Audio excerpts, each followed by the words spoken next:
అన్నా నిన్న నువ్వు ఎమర్జెన్సీ ఫండ్ లేకుండా ఇన్వెస్ట్మెంట్ అనేది స్టార్ట్ చేయొద్దు అన్నావు. అసలు ఎమర్జెన్సీ ఫండ్ అంటే ఏంటి?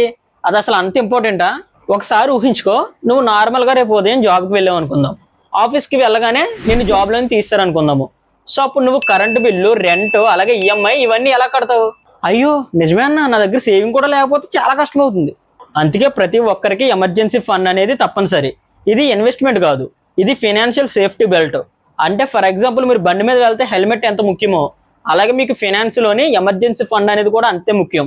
సాధారణంగా నీ 6 నెలలకు సరిపడే ఖర్చులకు సంబంధించిన అమౌంట్ అనేది ఎమర్జెన్సీ ఫండ్ గా ఉంచుకోవాలి.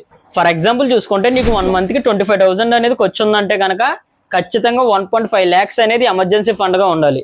అంటే దీన్ని బట్టి ముందు మనం ఎమర్జెన్సీ ఫండ్ అనేది పెట్టుకున్న తర్వాత ఇన్వెస్టింగ్ అనేది స్టార్ట్ చేయాలి, అంతే కదన్నా? ఎగ్జాక్ట్లీ. చాలా మంది ఇదే స్టెప్ ని స్కిప్ చేసి డైరెక్ట్ గా స్టాక్ మార్కెట్ లోకి వెళ్ళి ఇన్వెస్ట్మెంట్ అనేది చేస్తూ ఉంటారు.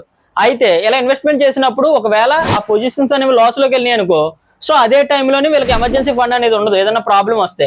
సో అప్పుడు ఆ లాస్ లో ఉన్న పొజిషన్స్ ని స్పేర్ ఆఫ్ చేసి ఆ అమౌంట్ అనేది తీసుకోవాల్సి వస్తుంది.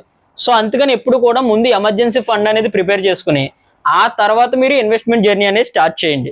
అయితే స్టాక్ మార్కెట్ లో ఇన్వెస్ట్మెంట్ జర్నీ అనేది ఏ విధంగా స్టార్ట్ చేయాలనేది నెక్స్ట్ వీడియో నుంచి నేను క్లారిటీగా ఎక్స్ప్లెయిన్ చేస్తాను. అది మీరు మిస్ అవ్వకుండా ఉండాలంటే ఇప్పుడే మన అకౌంట్ ని సబ్స్క్రైబ్ చేసుకోండి. ఓకేనా? మరొక వీడియోతో మళ్ళీ కలుద్దాం.